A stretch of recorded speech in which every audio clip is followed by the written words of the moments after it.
This is part 2 of our short arbitrage trade, and if you have no clue what I'm talking about, there's part 1. Make sure to watch that first and then come back to this video. For everybody else, welcome to Crypto Saver. So let's rewind the clock just for a quick minute here. In part 1, we were short for Luna and we were also long for Luna. And the reason why we did that is we wanted to take advantage of the spread between Luna and bLuna. bLuna always trades for a discount to Luna. So we know that, hey, if we have Luna right now, and if we swap our Luna for bLuna, we end up with more bLuna than we had of Luna. And then if we unbond our bLuna, then after 21 to 24 days, we end up with more Luna. That's the strategy. Now, if you typically just do this with your Luna stash, that's perfectly fine. But if Luna dumps 50% overnight or over the next 3 weeks, does it really matter that you grab an extra 1-2% of Luna if your whole pile is essentially devalued by so much more, right? So what we ended up doing, we introduced a short side to this whole strategy. So when we go and we buy that when we have that for Luna and we swap it for bLuna, well, we also make sure that we're also short for Luna on Kucoin at the same time. That way, even if Luna drops 50% over the course of 3 weeks, we do not lose anything on our for Luna. Because whatever we lose on our long for Luna, we end up gaining that same value on our short for Luna. So let me give you an update for now. There were a few issues with what I did back in that first video.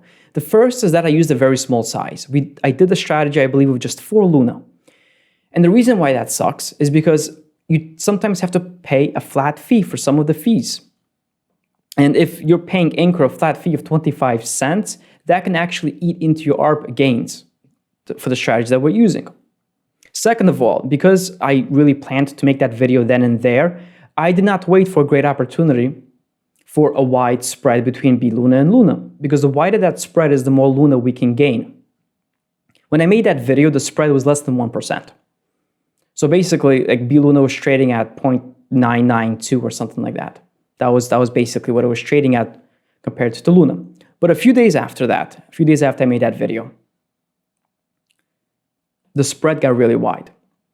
And I ended up going long 31 Luna and short 31 Luna at a spread of about 0.92. Okay? So not only did I increase my Luna size, I also was able to hop into a considerably more favorable spread. So in this video, I'm actually going to be focusing more so on that 31 Luna. You're still going to see that 4 Luna that we actually did in that video. But when it comes to crunching the numbers, we're going to focus more so on the 31 Luna, only because it's of a larger size, which means the flat fees would be less of a detriment to its overall gains. And second of all, we actually did it when the spread was wide, which is when I recommend doing this strategy. And let's look at a few transactions from this. So I swapped 2,000 USD for about 31.19 Luna. We took that 31.19 Luna and we swapped it for 31.94 bLuna, right? So that difference right there between bLuna and Luna, that is that Luna that we're trying to capture while being completely delta neutral on Luna. And from there, we've taken our bLuna and we've now slow burned it on Anchor, because now we want to turn that bLuna into Luna. So let's head over to Kucoin and understand what's happening there. So as we look here on Kucoin, we can currently see that I'm short 35 Luna, which makes sense because in that video that I made, I specifically went short for Luna. And then a few days after that, when I wanted to add to my position with 31 more Luna, I ended up shorting an additional 31 Luna. So in total now we are short 35 Luna. Now, one thing you can notice as you look down here, my unrealized P&L. Currently, I'm up to $274, 12%. Now, I'm actually not up that amount, okay? Because if I am up $274 on these short 35 contracts, I am down an equivalent amount on my long Lunas. The Lunas that I purchased the Luna that 4 Lunas that I purchased then and the 31 Lunas when I purchased then, I am also likely down $274. So that gain does not matter to us. Again, the goal of the strategy is to be completely delta neutral. So if our short position is showing a profit, that same amount, we are actually at a loss on the long side, and the same thing would work vice versa. If we look towards the right, we can see right here it says realized P&L $4.02. Now, what does that mean? Have I sold something? No. So when you get into the trade, you will see that your realized P&L will be negative right off the bat, and that usually includes the fees you pay to enter the trade, and the fee to enter on a futures contract from Kucoin is very small. And from that point on, so after you have red fees there, what ends up happening is that every 8 hours, there is a funding settlement. And why this exists is Kucoin wants to make sure that the perpetual future price of Luna does not deviate from the spot price of Luna. And depending on what direction it's deviating in, it will depend as to how they will get it back to the correct peg and who has to pay for that. Sometimes the longs have to pay for it, sometimes the shorts have to pay to get that peg back in place. Historically, this peg on Kucoin for Luna is being paid by the longs. So the people that are long are the ones who, in most cases, will have to pay that funding rate. If we go over here and we look at the funding record, and which again, this happens every 8 hours, and we can kind of see here, every 8 hours, 0.01, 0.01. As we go down the list, sometimes it obviously is negative. If the fund rate is negative, as we see it right here, that means this rate was paid by the shorts to the longs. But it stays positive, right?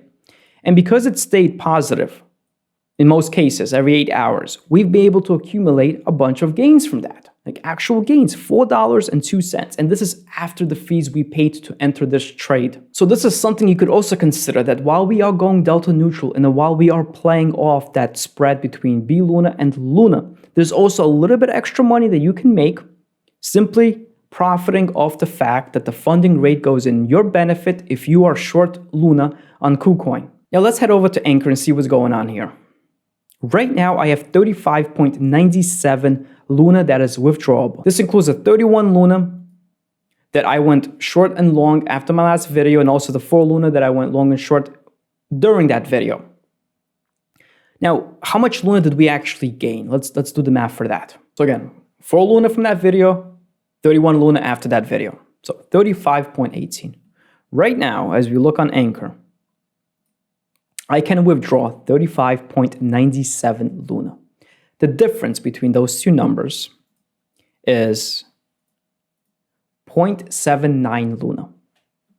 So I was able to gain over the course of, say, 21 days, 0.79 Luna by doing this strategy. We can look at the current market price of what Luna is currently trading for, which is about 56.35. And let's do the math on this. Times 56.35. So after we convert it over, it would be about $44.51.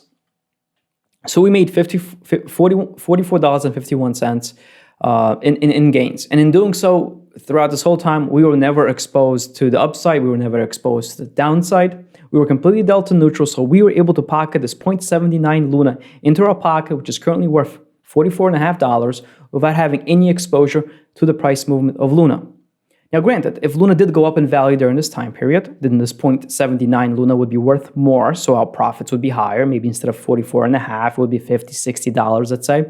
But it works vice versa also, right? If Luna had continued to fall in price, then maybe that $44.50 wouldn't be there. Maybe it would just be $35, right? So even though we're not exposed to the volatility of Luna's price during this holding, our profits are exposed to the point that, I mean, it could be more, it could be less, just depends where Luna ends up sitting. Now, when it comes to the fees, the one biggest fee that you'll be paying when you start a strategy up is when you end up converting your USD into Luna. So if you want to do the strategy, you have some USD, that will be your biggest fee, because that fee will be 0.30%, which we've done on Astroport, whether you do it on Terra or on Astroport, that will be your biggest fee. Now, the second biggest fee would be swapping your Luna into bLuna on Astroport once again, but that fee is actually very small. That fee is a 0.05% fee. And in this case, for that 31 Luna chunk, that fee came out to about $1, okay? Considerably less than the fee for going from USD into Luna, okay? 6 times less, right? A $6 fee versus a $1 fee. So let's do this. We're gonna come in here, we're gonna withdraw all this Luna that we have, 35.97. And I'm gonna explain what you could do from here. Once we post this, we should receive this into our wallet. I'm just gonna bring up my wallet here. I'm just holding right now, almost exactly 1 Luna. And once it clears through, So now that we're done with one cycle, we do not necessarily have to close our short and our long position. We can actually repeat this. So yes, now we have our Luna here. We can actually repeat this all over again. And the cool thing about this is that if we repeat it after setting it up for the first time, we no longer have to worry about converting our UST into Luna or having to set up a new short position on Kucoin. We can just simply take our Luna, which is in our wallet right now, and we can go and we could swap it for more bLuna and repeat that same thing. So let's head over. Let me just do this. Let me go to history and just wait for this to refresh here. So this is how much Luna we just withdrew.